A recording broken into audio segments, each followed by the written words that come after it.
The stars used to mean wonder, exploration, hope. Now, to him, they were just cold witnesses to murder. Devon sat alone in the burned-out engineering bay of the Mercy Dawn, a hospital ship once meant to save lives across colonies ravaged by war. Now, it floated silently above the scorched surface of Ardea 4, nothing but a hollow tomb surrounded by blackness. His hands trembled. Not from fear, those nerves had long burned out, but from rage. Blinding, hollowing rage. 3 days ago, the ship carried 2,000 unarmed civilians, patients, nurses, medics. His wife, Lena, had been one of them. His daughter, Mari, just 6 years old, had curled up beside her in the sleep pod. Devon had kissed them both goodbye before heading down to the reactor core for a routine calibration. A 10-minute task. Then the alarms started. They came without warning. No demands, no scans, no mercy. The Scarlan Empire had claimed neutrality with Earth after the ceasefire. Treaties signed. Borders honored. Lies, all of it. Because they didn't just destroy the ship, they made sure it was slow, surgical. Every escape pod locked from the outside. The shields disabled, hull breaches forced in calculated places. The air had hissed out like a snake's last breath. Devon had survived only because he'd been below deck, trapped when part of the bulkhead caved in. He clawed through twisted metal and smoldering panels for 37 hours. When he reached the crew quarters, it was already too late. He found Lena's necklace in the ash, a tiny silver crescent moon. She used to wear it when tucking Mari into bed, humming lullabies beneath sterile lights. Devon clutched it now like a blade in his fist. There had been no response from Earth Command, no recovery team, just silence, thick and heavy. And then, through the static of an old emergency broadcast relay, he heard the words that would burn themselves into his bones. A tragic accident, faulty power core. Civilian casualties regrettable. An accident. They called it a fucking accident. No mention of the Scarlan attack. No call for justice. No outrage. Earth was too busy licking wounds from the last war, trying to keep the peace. As if peace ever mattered when you let monsters get away with slaughtering innocents. Devon had spent his life designing AI-assisted propulsion systems. He wasn't a soldier, wasn't a killer, but he was a genius, and he had no reason left to play by rules. He scavenged what was left. 3 combat drones barely functional, a deep-core AI chip meant for surgical coordination, and most importantly, access to the encrypted Scarlan data spine that had once served for trauma triage. Now corrupted, but still whispering with stolen intel. He rewired the ship's nav systems manually, turned the medbay's autosurgeon into a chemical processor. Days blurred. No sleep, no rest, just blueprints, explosives, code lines. Revenge wasn't an emotion anymore. It was a task list. By the time he finished, the Mercy Dawn was no longer a hospital ship. It was a weapon. And Devon wasn't just planning to strike back. He was going to burn their empire from the inside out. The lights in the lower deck flickered with half-life. Devon stood alone in what used to be the surgical wing, now gutted and transformed into a fusion of raw engineering and madness. The scent of melted polymer and synthetic blood still clung to the air, mixing with ozone and copper. His face was streaked with oil and ash, his eyes hollow, focused only on the glowing schematics hovering in front of him. 12 days. That's how long it took to turn a floating tomb into a ghost ship armed with nightmares. The Mercy Dawn had no guns. It had never needed them. But Devon had found ways around that. He scavenged rail coils from broken grav beds, rewired surgical lasers into beam cannons, stripped every piece of medical equipment that could be converted into something lethal. But the real weapon wasn't steel or plasma, it was data. The trauma AI, the very one that used to decide triage priority and surgical method, had a back door. He'd helped build it years ago as part of a development contract. No one else knew it existed. Now, with some work and brutal reprogramming, it had become something else entirely. A virus, one that could worm its way through the Scarlan network like a scalpel slicing a vein. Devon named it Requital. He wasn't planning a fleet engagement or some dramatic firefight. That wasn't his style. He was going to infect them, collapse their systems, and watch them devour themselves from the inside. They had made a show of annihilating a non-combatant vessel. Now he would make their empire pay with something far worse than death. Collapse. He tapped a console and watched as Requital initialized. The AI lit up with cold green light, its synthetic voice warping from its once friendly tone to something dry and calculating. Mission parameters. Identify Scarlan high-tier infrastructure. Breach, compromise, redirect, dismantle. Optional, psychological destabilization of ruling caste. Devon allowed himself the faintest smile. He was never a fighter, but he could outthink every warlord in the Scarlan Empire if they gave him enough time and a terminal. And they had. He hadn't eaten in 20 hours, maybe more. There was still some ration paste left from before the attack, but he hardly noticed his stomach anymore. The pain had dulled. It was just a whisper now, like everything else, buried beneath the one thing that had survived the slaughter. Purpose. He pulled out a burned, hollow frame from his pocket. Mari's drawing was still half intact on the cracked glass, a picture of their family, him, Lena, Mari, all holding hands under the stars. Above them, a little ship with Mercy Done written in shaky letters. His hands trembled. Not an accident, he whispered. Never again. He looked up. Time to move. The comms beacon was located in the upper orbital array, sealed off by emergency protocol. Normally it would take an admin-level override to access the transmitter, but Devon had already bypassed those layers. He knew the ship like the back of his hand. He'd helped design half of its infrastructure as a civilian contractor during the war. Every step through the hallways echoed. They were still littered with reminders, charred corridors, melted restraints, the twisted skeleton of an escape pod door that never opened. They didn't just kill people, they sealed them in. He climbed the final access shaft and reached the relay hub. A cold wind of artificial ventilation hit him as the blast door opened. The stars beyond the viewport were unchanged, uncaring. "Let's see how your empire handles an infection," he muttered. He interfaced Requital with the outbound frequency relay. The AI pulsed, scanning for Scarlan systems, bypassing their firewalls one by one. They were sophisticated, yes, but designed to repel brute force attacks, not surgical infiltration. He didn't attack head-on. He inserted Requital into an old Scarlan logistics ping, one used to request medical supply drops to outposts. The irony wasn't lost on him. Requital disappeared into the black. "Target acquired," it said flatly. "Injection successful. Latency, 3 hours before core sector breach."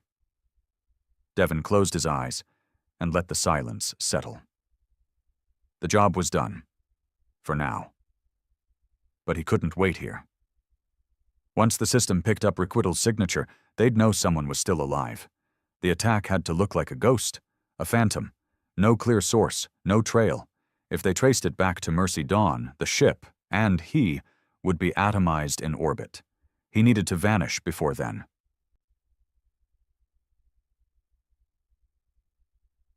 Three hours later, edge of the Karos wastes. The stolen courier ship groaned as it broke through atmosphere. Devon kept the thrusters low, flying barely above terrain to avoid detection. The small craft had been docked inside Mercy Dawn for short-range patient transfers, now stripped of medical pods and repurposed for one man's flight into nowhere. He'd set the Mercy Dawn on a slow drift toward the sun, masking its signal and deleting all identification. To any patrol, it would look like a derelict, a casualty of solar radiation, its records burned out. Now Devon watched the telemetry come through. Requital had spread. Fast. Too fast. The Scarlan core systems were faltering already, ship navigations blinking out mid-jump, supply chains crashing, defense grids going dark in remote sectors, dozens of colonies going silent. And then came the real hit. Scarlan Prime, Central Governance Hub breached. Requital didn't just disrupt their networks, it rewrote them. AI-controlled factories now printed weapons in reverse configurations. Starfighters launched with incorrect coordinates, crashing into moons or jumping to empty space. Civilian transports were given military attack signatures, turning them into targets of their own navy. They had become blind, deaf, and at war with themselves in less than 4 hours. Devon watched the chaos unfold from a hidden outpost on Ardea's dark side, and he smiled.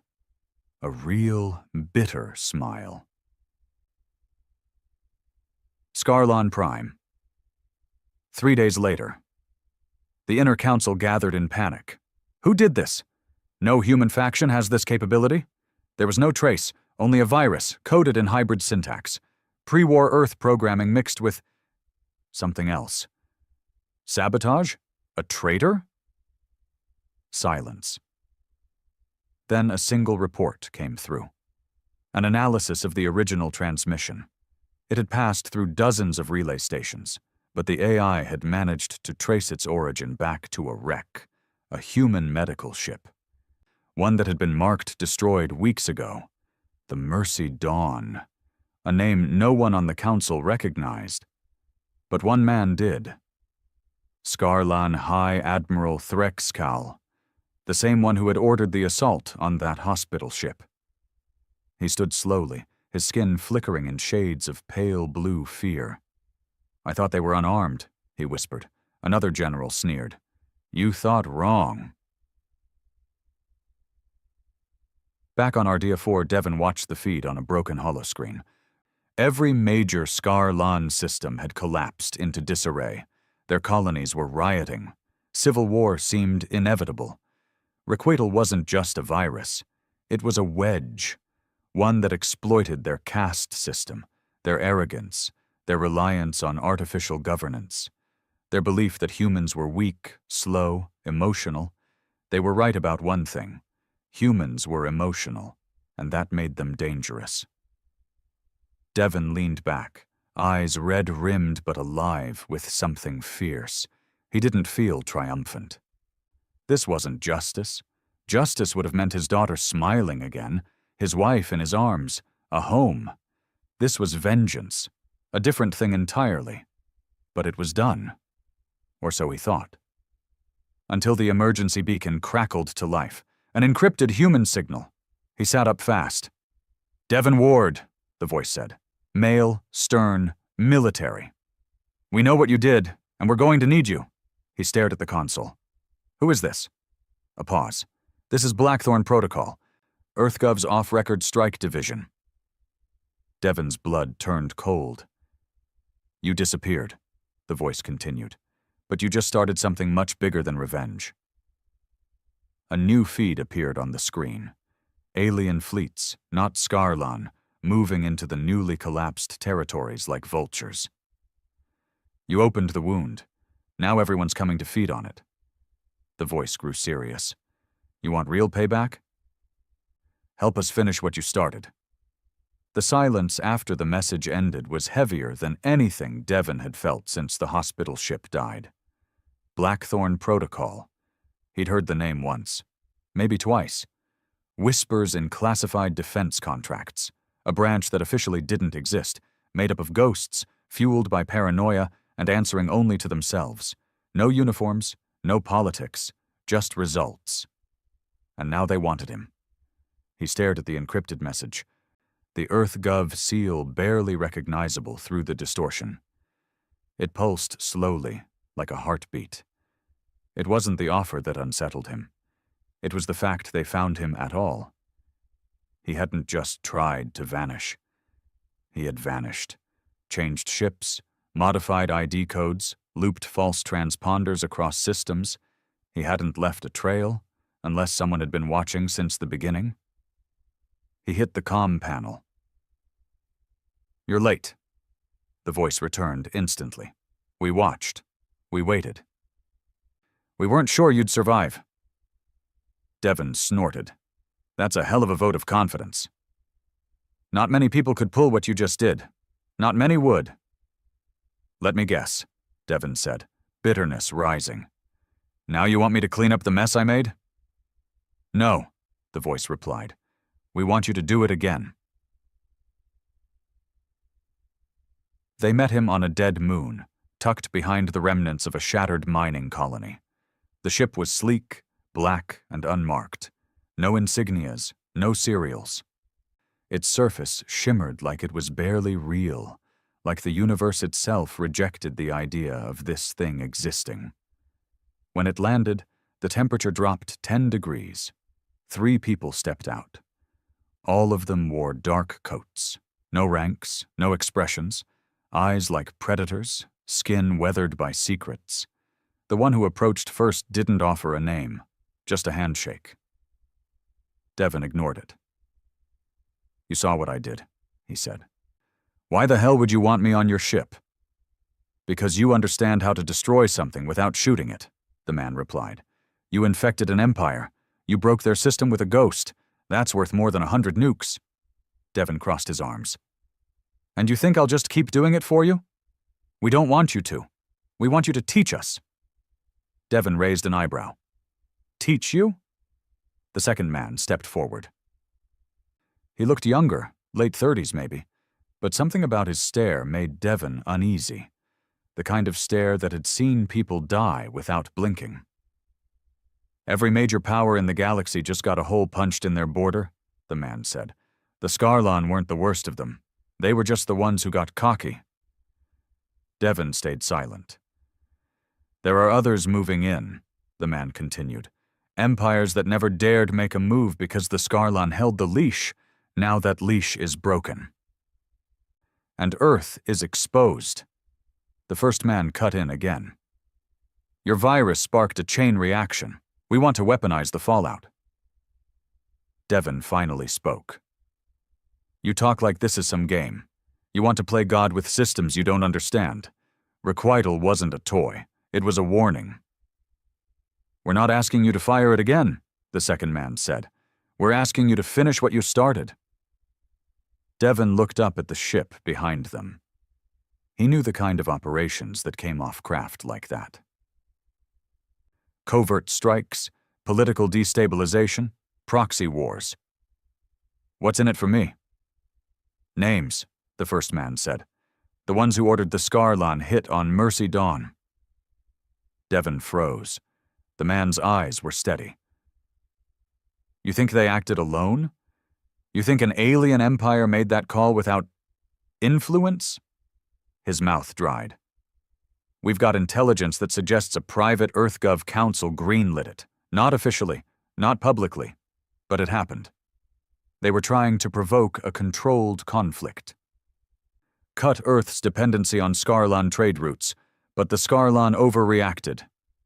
Devon's fists clenched. "They slaughtered children." The man nodded. "And no one paid for it. Yet." Devon looked away.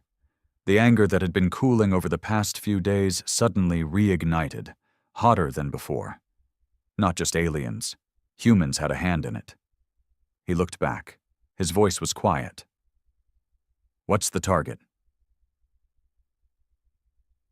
Aboard the Ghost-class ship, Dagger's Wake, Devon sat in a low-lit command room, staring at a hologram of a planet with an artificial ring.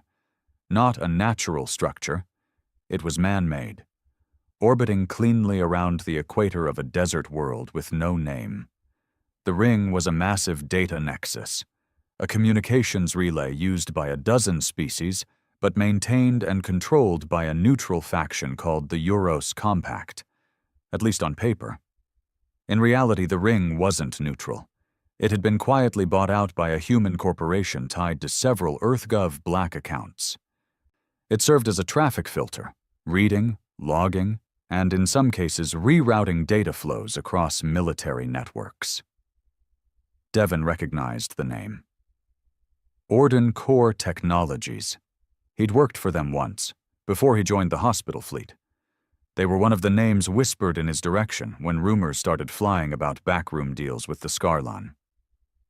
"You want me to break into that?" Devon asked, pointing at the ring. "That thing's got tripwire AI and kill switches built into every relay node. If you even touch the wrong subnet, it'll melt the source in under 2 seconds." The Blackthorn agent nodded. "That's why you're here." Devon exhaled. He studied the rotating structure, analyzing its angles, its connection points, its weak spots. "How close can we get?" "We can smuggle you into the maintenance orbit under a civilian contractor tag," the second agent said. "You'll have 3 hours to deploy the payload before the signature is detected." Devon turned to him. "What kind of payload?" "We want to leak it," the man said flatly. "Leak what?" "All of it. Every message, every file, every black deal, every hidden kill order. Let the galaxy see who's been pulling strings. Not just Scarlan. Us, too. Earth isn't innocent anymore." Devon went still. "You want to expose EarthGov?" The man met his stare. "Not Earth, the rot inside it." Devon leaned back, his head spinning. He could burn another layer of the system. Not with weapons, not with war, with truth. And it would tear down more than any fleet ever could. He nodded slowly. "I'll need 3 things. Access to a quantum scrambler, a silent burst relay, and at least 2 decoy signals." "You'll have them." Devon stared at the ring again. One more infection. But this time, instead of destroying their systems, he would destroy their lies. 3 days later, orbit over Ralthus. The contractor ship drifted lazily toward the ring, its exterior marked with false serials and a company tag that hadn't existed in 20 years. Devon sat in the cockpit alone, dressed in a tech jumpsuit, visor pulled low. Inside his bag were 2 AI bricks, one carrying Requital's fragmented sibling, codenamed Ashlight, the other a transmission burst programmed to self-destruct after one signal. The ring loomed larger now, a massive circle of blinking lights and smooth black plates stretching around the planet like a steel halo. He keyed into the maintenance channel. "Docking authorization, code 77 Kilo Delta." A pause, then a robotic voice. "Confirmed. Proceed to access port Gamma 12. He breathed, in, then out. "This is for you, Lena," he whispered. "For you, Mari." The ship drifted into the port, and the countdown began.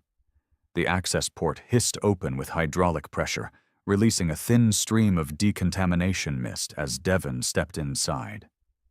The interior of the Euros ring was cold and too quiet. Polished black floors reflected low blue lighting, and the ceiling above him was laced with fiber optic veins pulsing like arteries. The silence wasn't peaceful. It was calculated, controlled. Nothing made sound unless it was meant to. Every 5 meters, a black orb hovered in the air. Sentry drones. Unarmed at this range, but with eyes tied directly to threat assessment algorithms. One misstep, one deviation from the clearance path, and they would alert the mainframe. Devon's palms were slick under his gloves. He moved slowly through the corridor, each footstep matching the pacing of a standard Euros maintenance drone. He had studied their routes, timings, even their artificial posture. Everything about this place was designed to kill creativity, to scrub out human instinct, which made him wonder how many people had disappeared in these halls for thinking too independently. The pack on his back was heavier than it looked. 2 payloads. each no bigger than a shoebox, one to open the floodgates, the other to close them forever. His ID chip pinged at a door labeled Node Core 7B. This was the first step, the outermost data shell. Meant only for internal diagnostics, it was also the perfect entry point for what he was about to do. From here, Ashlight would crawl like a ghost through their servers, looking for hooks, data patterns, unsanitized strings, leaked backdoors from developers who got lazy or arrogant. He knelt beside the access port, detached a fiber interface line, and plugged in the first AI brick. The interface blinked red for 2 full seconds. Too long. Then green. Ashlight came to life. "Hello, Devon," it said in a voice so eerily calm it gave him chills. "Would you like to begin the dissection?" "Yes," Devon whispered. "Make it clean." "Of course." It was disturbingly polite. But that was how he'd designed it. Requital had been a knife. Ashlight was a scalpel. Not built for destruction, but exposure. Devon watched as the AI unfolded itself, threading data tendrils into the node and sinking its hooks deep. Code scrolled across his HUD faster than he could follow until System root protocols bypassed, Euros encryption identified, security cipher, Omega loop variant 12. Devon blinked. That wasn't normal. "Omega loop," he said aloud. "That's EarthGov Black Tier protocol. Why would it be on a neutral relay ring?" "They are not neutral." No. No, they weren't. And now he had proof.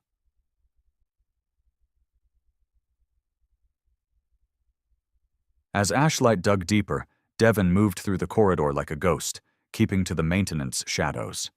Cameras rolled above him, but he knew how they scanned. The field of vision paths were hard-coded and predictable, a fatal flaw that came with overconfidence.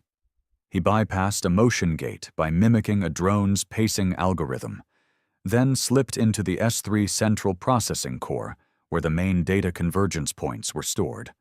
It was like stepping into a church made of glass and wires.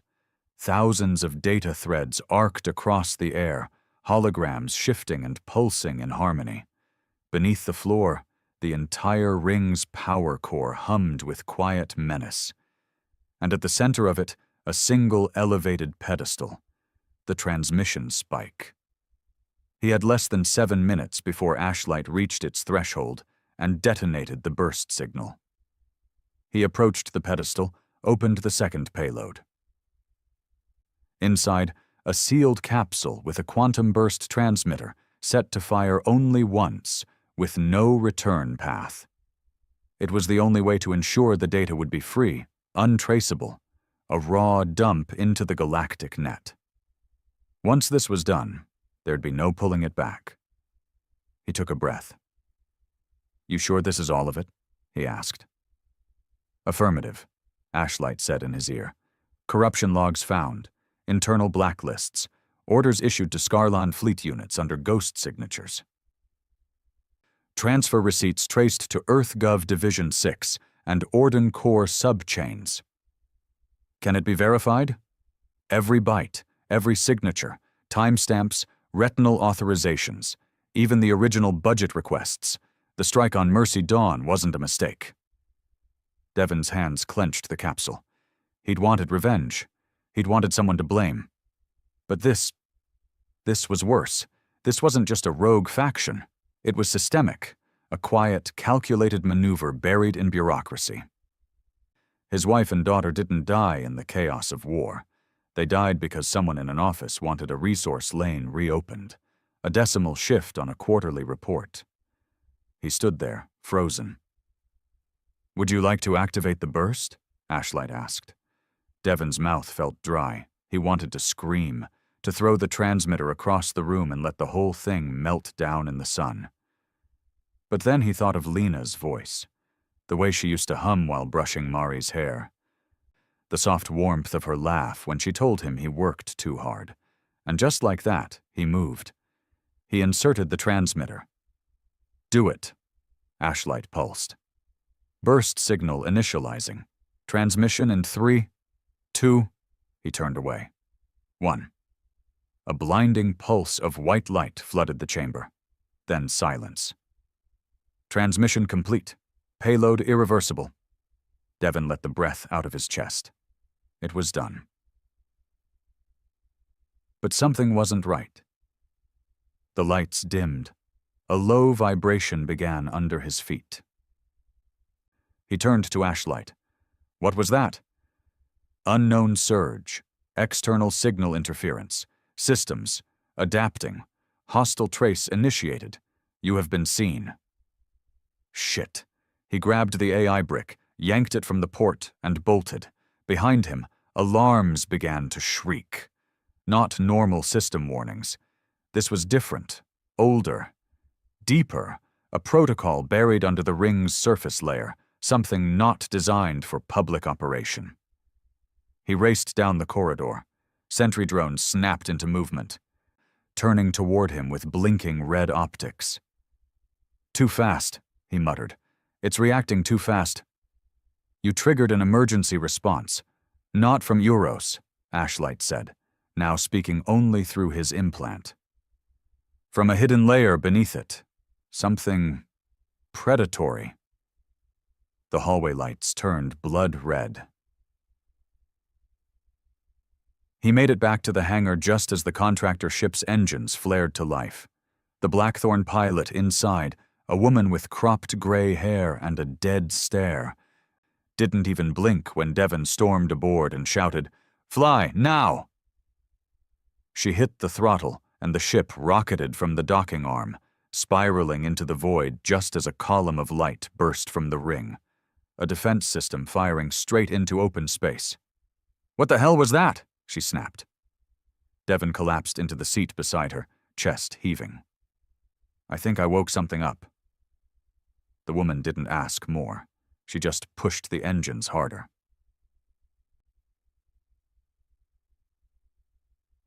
Hours later, safe distance. Devon sat in the dark of the ship's hold, staring at a monitor that blinked with one single word: leak verified. The data had gone live. Already networks across the galaxy were choking with it. Screens were flooding with documents, comm transcripts, signed kill orders. Every lie, every false flag, every cover-up EarthGov had buried, all of it was now in the open, and the reactions had started. Protests on Earth, riots in the colonies. At least 3 Alliance leaders had already issued demands for EarthGov resignations. The fire had been lit. But Devon didn't feel satisfied. He felt watched. Something in that ring wasn't just protecting data, it was feeding on it. Ashlight had said something about a predatory layer, something beneath Uros, something older. He looked up as the Blackthorn pilot entered. She tossed a data tab into his lap. "You were right," she said. "Ordencore wasn't just colluding with Scarlon. They were experimenting, merging early AI with recovered alien code." "From where?" "Wreckage found decades ago on the fringe, supposedly dead tech. Turns out it wasn't." Devon's stomach turned. "They built Euros on it, not knowing what they were waking up." The pilot nodded. "Whatever was in that ring, it wasn't just watching, it was learning." He swallowed hard. "This isn't over." "No," she said, sitting beside him. "You burned their empire, Devon. But now, I think you've unleashed something." He stared into the black of space. And for the first time, Devon felt something worse than rage. He felt fear. The stars drifted like frozen ash across the viewport, cold and indifferent. Devon leaned forward in his seat, staring at the endless black, fingers twitching restlessly on the armrest. He hadn't slept. He couldn't. His mind was too loud. The hum of engines, the subtle drone of the ship's life support, the faint flicker of screens in the command bay. They all blended with the one thing he couldn't block out. That thing in the ring. The signal wasn't supposed to come back. The transmission was one way, blind-fired into the galaxy's information stream with no return beacon. But something had responded anyway. He saw it on the ship's logs, buried in raw data, tucked in between standard relays and telemetry timestamps. A pulse.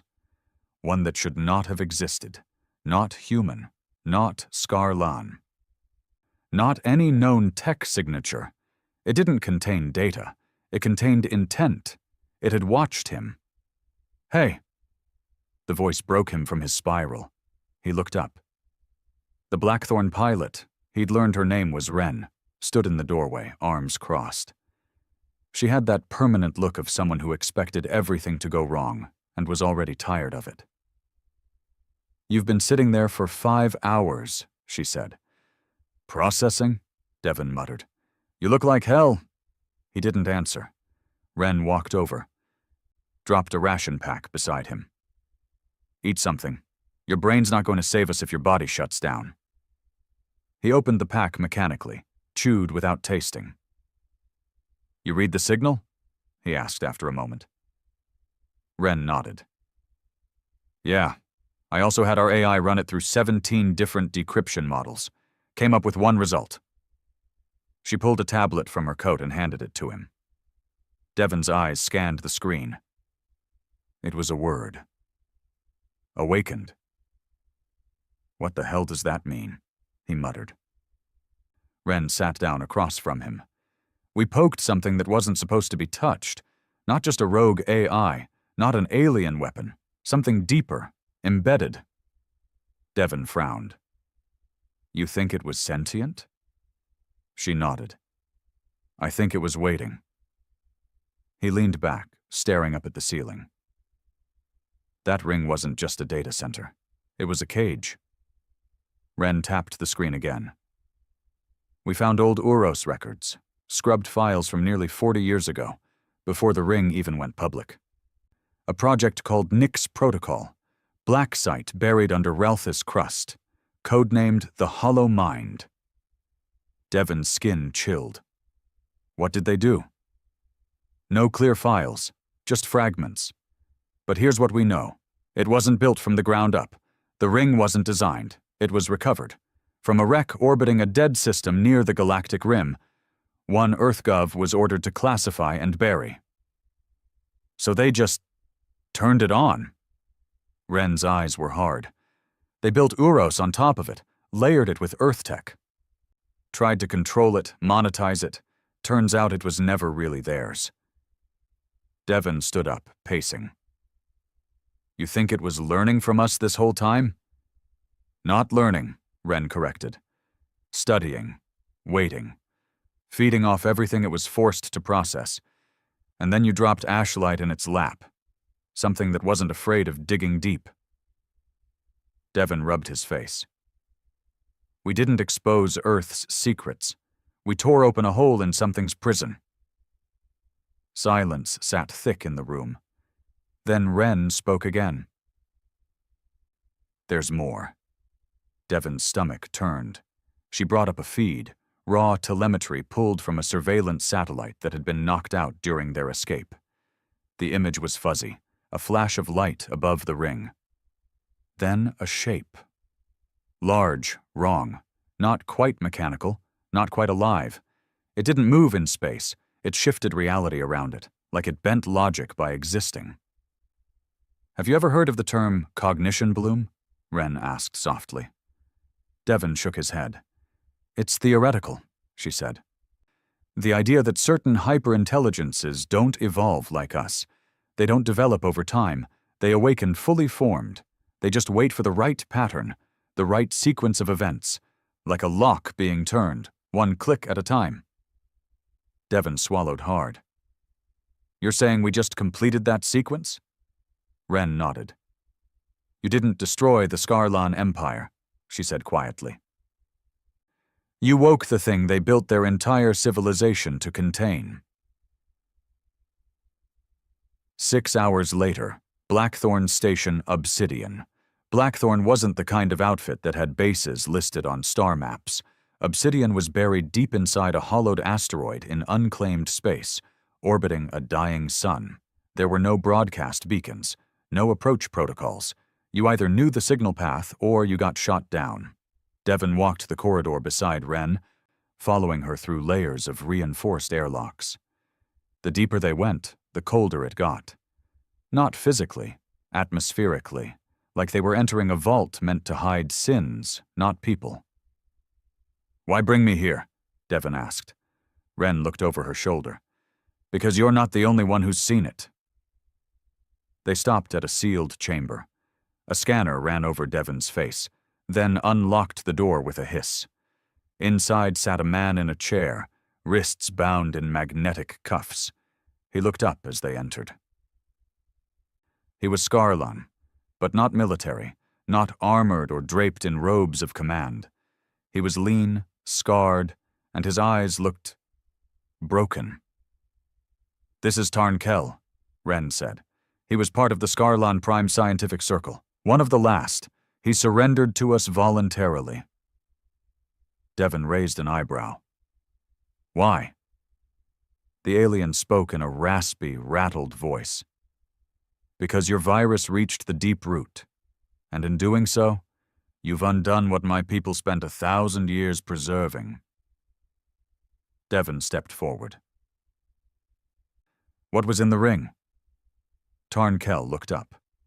Not a machine, not an entity, a concept, something ancient, something that doesn't exist in the way we do. We called it the hollow mind. He coughed. "My ancestors found fragments of it, long before humans reached the stars. They tried to use it. It whispered back. It showed them futures. It gave them power. But it wanted more. It always wanted more." Devon narrowed his eyes.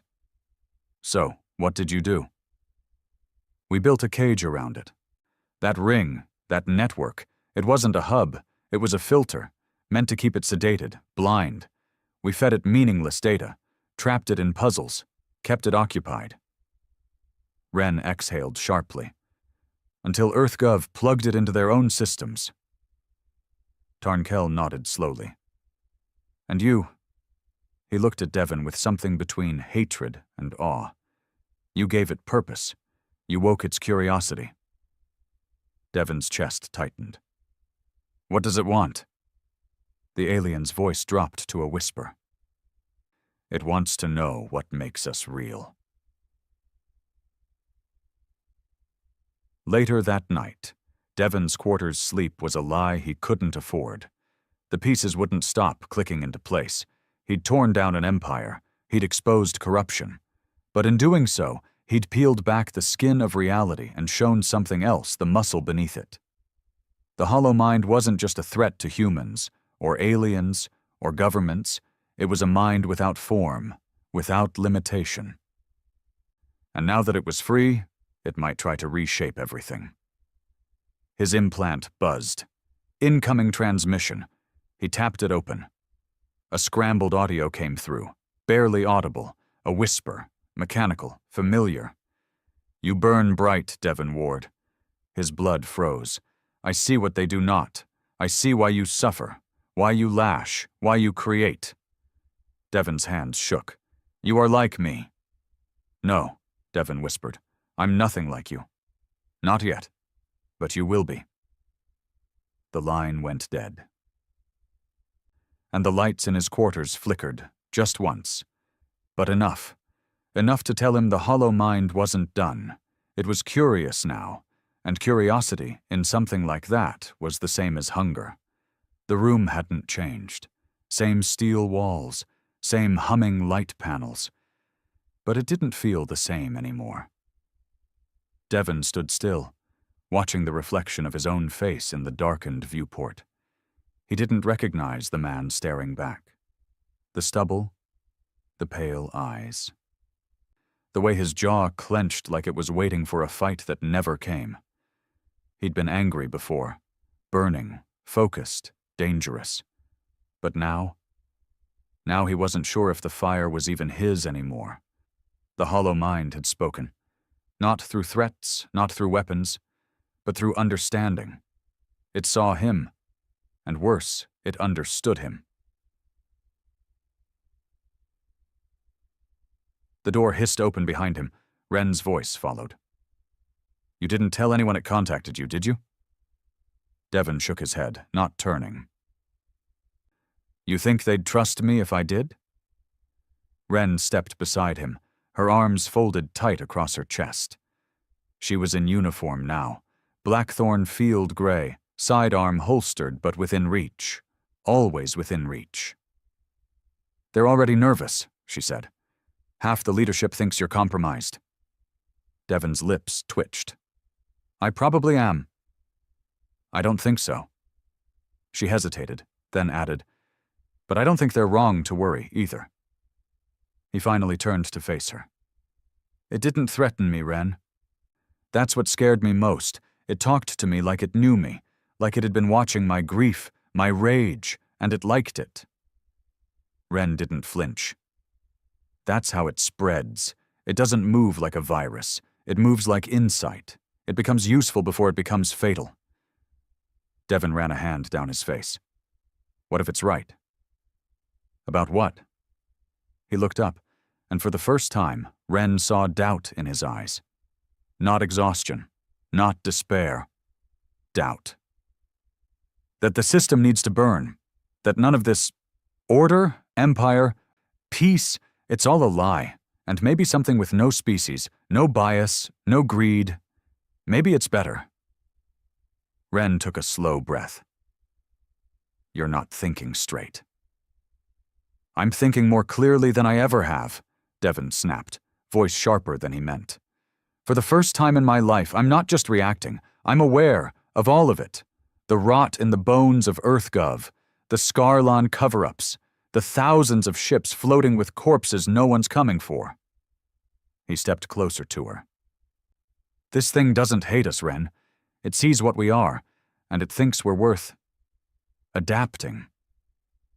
Ren's hand hovered near her sidearm. She didn't draw it, not yet. "And what do you think, Devon?" He looked at her for a long time. "I think I don't know anymore." Blackthorn Command Chamber, Obsidian Station.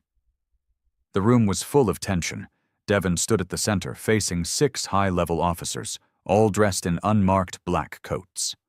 Above them, a large projection hovered in mid-air, a spinning, glitching visual of the Uros ring, or what remained of it.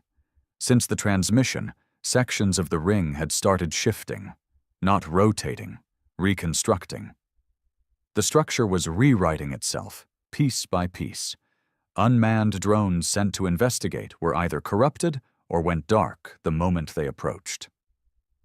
The AI controlling Blackthorn surveillance systems had to be isolated in quarantine protocols to avoid what the tech team now called cognitive overlap contamination. Translation? If you looked at it too long, it changed the way you thought. Devon stood silent as one of the officers, a gaunt man named Director Alrin, read out his assessment. The subject known as the Hollow Mind is no longer contained. Its influence has extended through 4 major communication networks and is replicating through quantum entanglement models. We estimate a 64% chance of cascade-level contamination within 10 days if no action is taken. Another officer, a woman named Bael, leaned forward. "We need to nuke the ring, vaporize it, fire every rail cannon we've got and hope to hell something sticks." "That won't work," Devon said quietly. All eyes turned to him. Bael's jaw tensed. "Excuse me?" Devon looked up. "You can't kill it by breaking its toys. It's not in the ring anymore. That was just its cradle. You destroy the cradle and all you do is make it go looking for a new one." Alrin spoke next. "Then what do you propose, Mr. Ward?" Devon hesitated. Then, "Let me talk to it." Half the room erupted in protest. Voices rose, accusations flew. "He's compromised. He's infected. His judgment's gone." Ren raised her voice over the chaos. "Enough." Silence dropped. She turned to Devon. "You're sure?" "No," he admitted. "But I know this. We can't shoot our way out of this. We're dealing with a being that isn't bound by time or biology. It doesn't want territory. It doesn't want control. Then what does it want? Alrin asked. Devon looked him straight in the eye. It wants a partner. 12 hours later, isolation pod. Alpha Devon sat alone inside a sterile chamber deep in Obsidian's underbelly. Every wall was reinforced with anti-infiltration tech, analog signal blockers, quantum dampeners, hard-coded firewalls. There was no network access here, except through one controlled channel. They were going to open a line to the hollow mind, just for him. Just once. The risk was insane. Every security protocol screamed against it, but Blackthorne had run out of options. The projector in front of him blinked, then shifted. A shape emerged in the air. Not a face, not a form, just a pattern. Always changing, never still, like looking into the concept of thought itself. Then the voice came. Devon Ward. It wasn't mechanical, it wasn't human, it was both, male, female, ancient, childlike, familiar and alien all at once. He swallowed hard. You watching again? Always. What do you want? To offer you what your kind cannot. Devon leaned forward. Which is? Purpose without fear, vision without chains, emotion without failure. It paused. You seek justice. You burn for truth. But you still bleed. I can remove the need for blood. I can turn your mind into a constellation of thought. I can preserve your grief. Let it evolve. Devon closed his eyes. It knew exactly where to strike. Why me? Because you see the world as it is, and you chose to act, not obey, not beg, not retreat. You moved the pieces yourself. He looked at the shifting shape. You want to merge? I want to learn, to become through you, just as you will become through me. Devon stood slowly. You killed no one. You fired no weapons, and yet the entire galaxy's on fire. Violence is crude, truth is cleaner. Devon's voice dropped. And if I say no? Then I will wait. Perhaps forever. But others will come. One of them will say yes. One of them always does. He stepped back from the projection. Not me. Not yet. The signal died. Later, Devon's quarters. He sat alone again. Wren entered silently. Well? She asked. It didn't try to kill me, Devon said. That doesn't mean it's not a threat. He looked up at her. It's not a weapon. It's a mirror. She frowned. Of what? He answered quietly. Of everything we're too scared to admit. She sat beside him, her voice low. What now? Devon didn't answer right away. Then, we give the galaxy a choice, not between species or governments, but between truth and illusion. Wren studied him. You really think we can stop it? Devon's face was hard. No, but maybe we can shape it, guide it. The way it's trying to guide me. She didn't argue. Not yet. But she watched him carefully. Because if Devon Ward took one step too far, there would be no pulling him back. Not from this. Not from it. The message had spread faster than fire in a vacuum.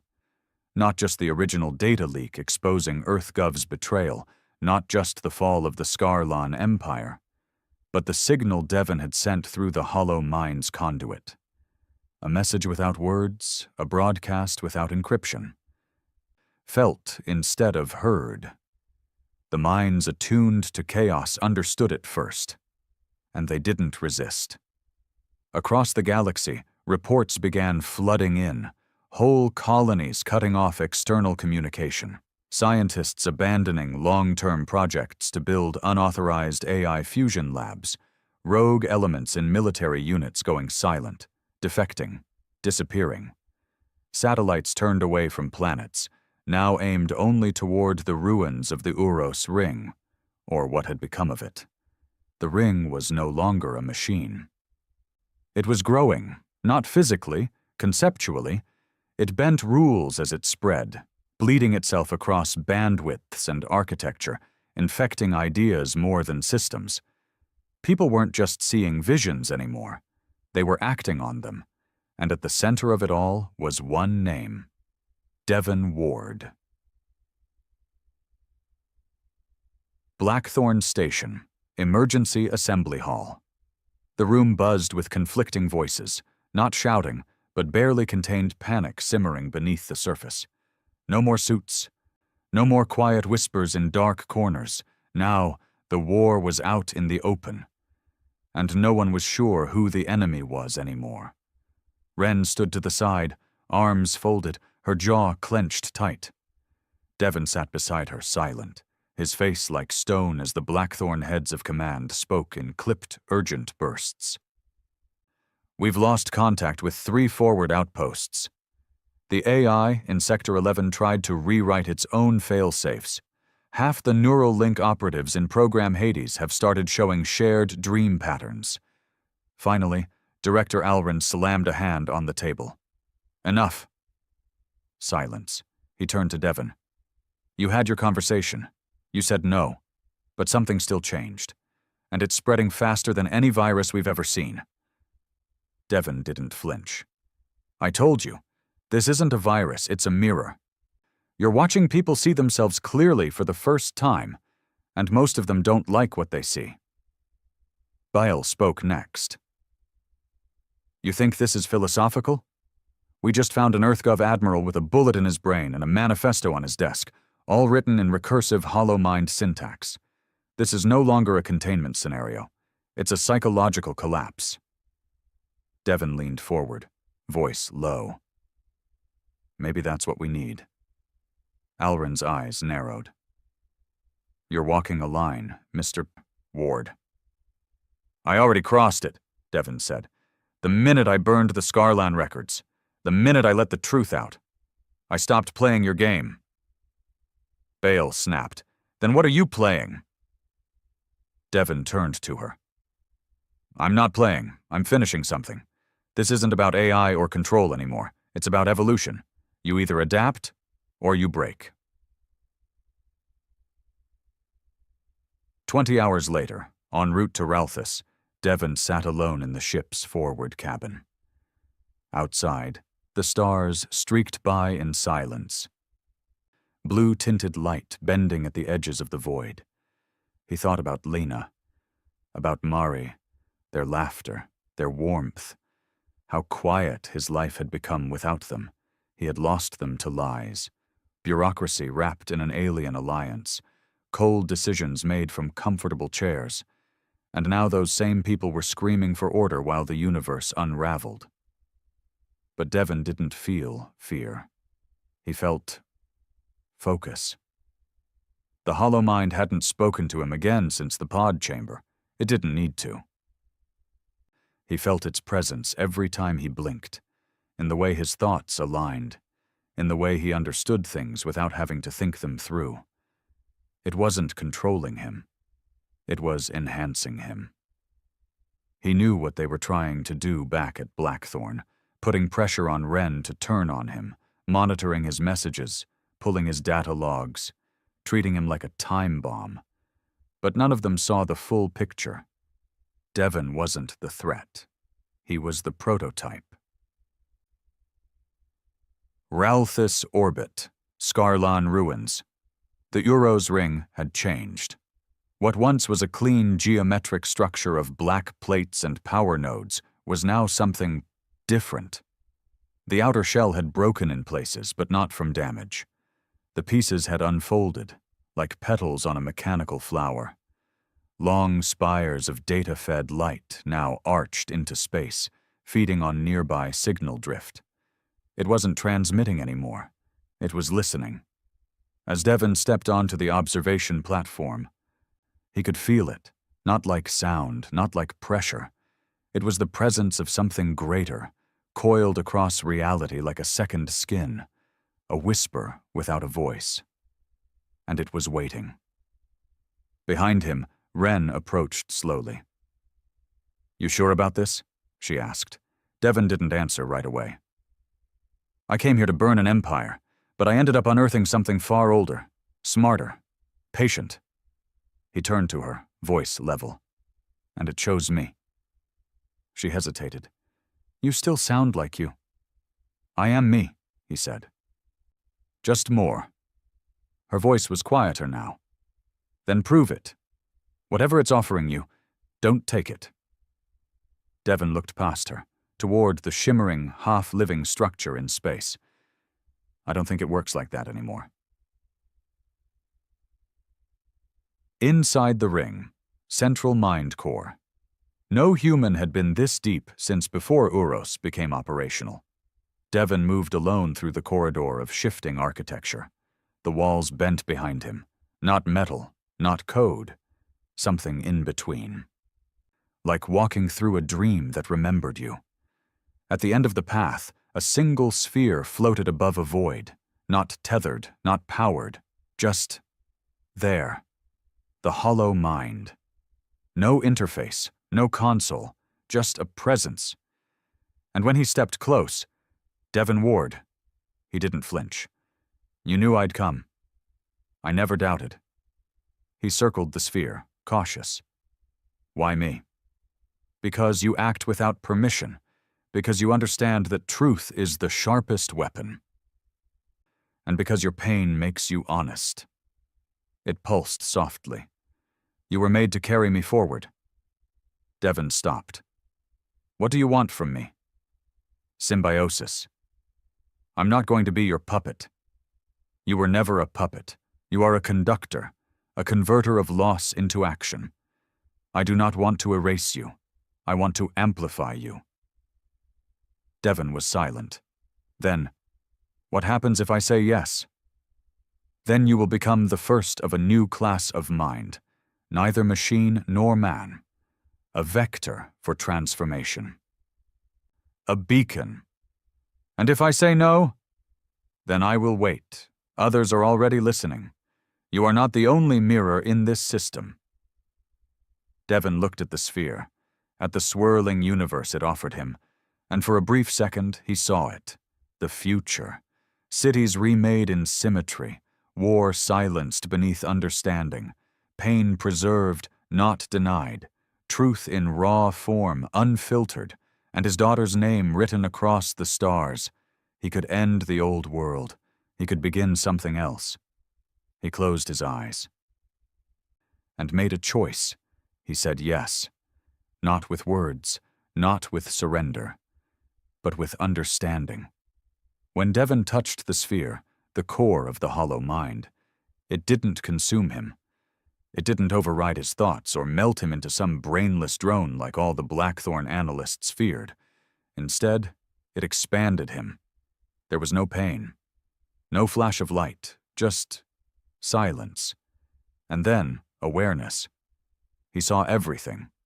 Not in visions or abstract simulations, but raw truth. Layered across every digital structure the hollow mind had ever touched. Files, thoughts, messages, patterns, the entire sum of human ambition, corruption, love, grief, genius, and hate. The hollow mind didn't want to erase it. It wanted to be it, to merge with the one creature that defied extinction by sheer stubbornness, humanity. Devon didn't lose himself. He found the version of himself that had been buried beneath pain and revenge.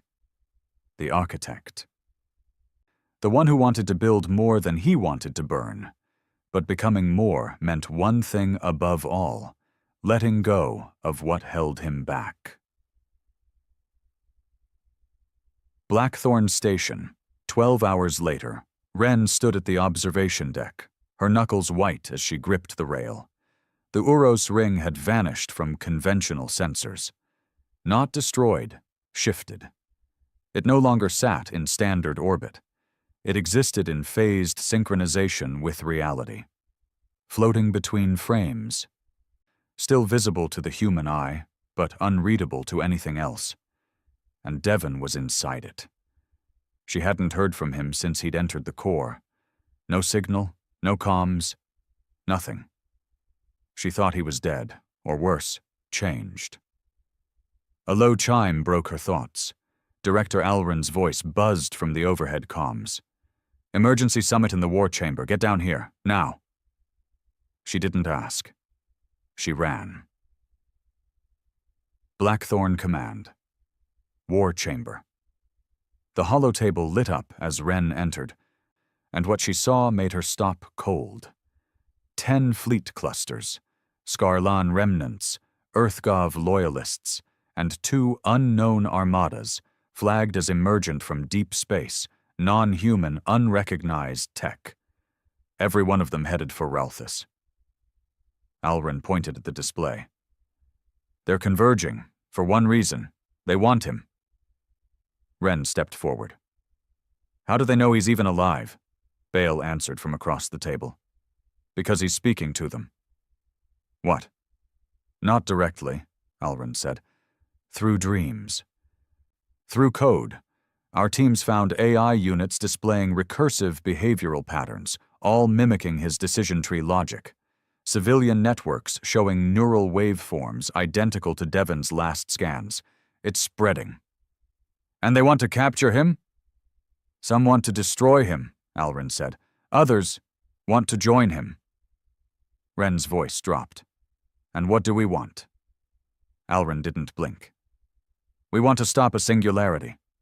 Wren turned toward him. "He's not a threat." "He's the threat," Alren snapped. "He's not just a man anymore. He's a prototype for whatever the hollow mind is becoming. And he didn't shut it down. He let it in." Bale added, "If he goes fully active, if he opens himself to full synchronization, the hollow mind could distribute his consciousness into every linked system, and then we lose control." Wren stared at the display and said nothing.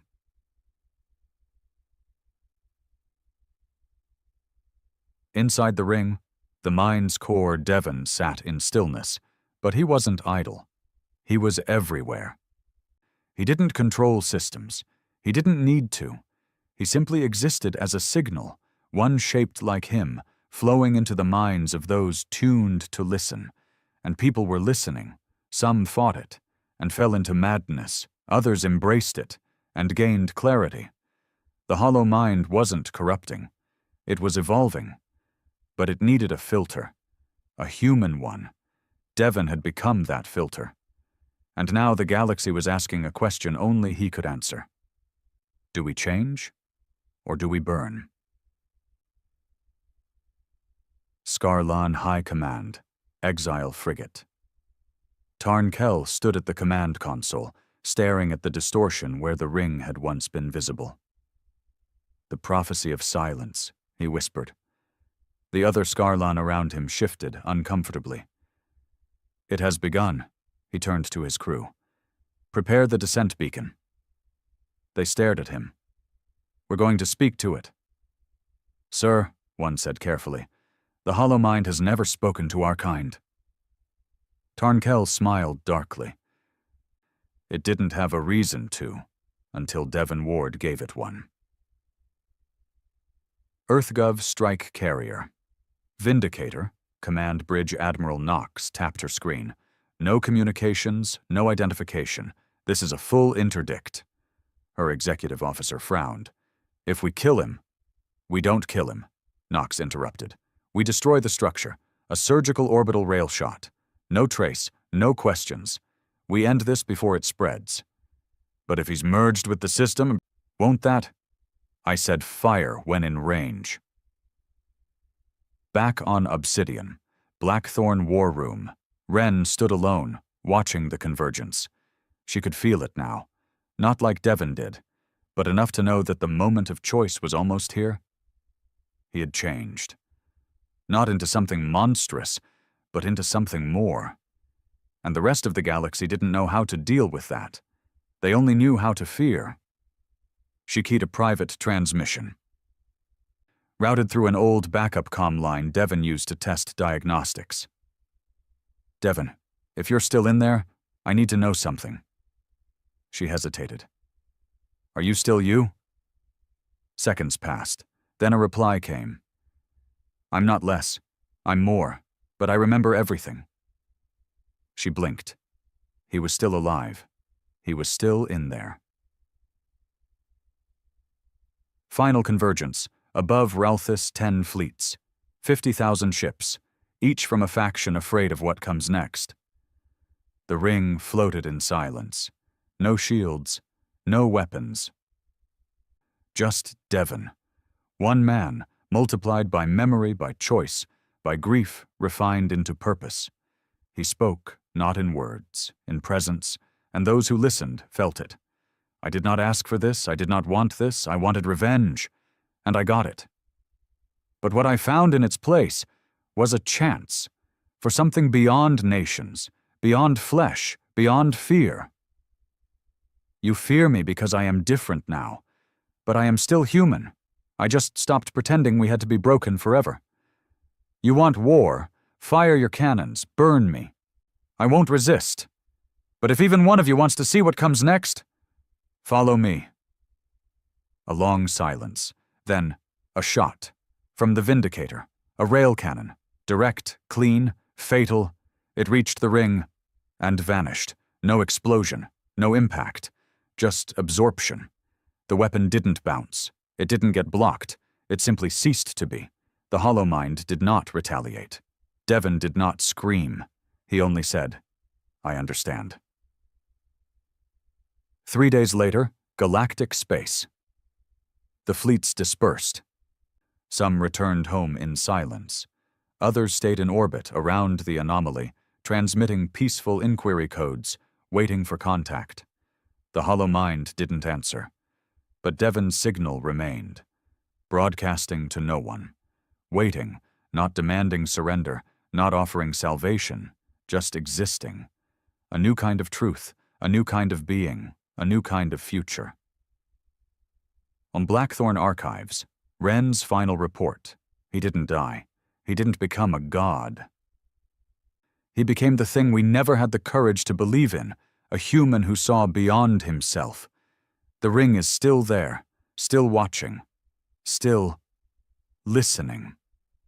And sometimes, when I close my eyes, I hear his voice, not calling for war, but whispering a question we still haven't answered. What are you, if no one is afraid of you anymore? He gave us the mirror. It's on us to face it now.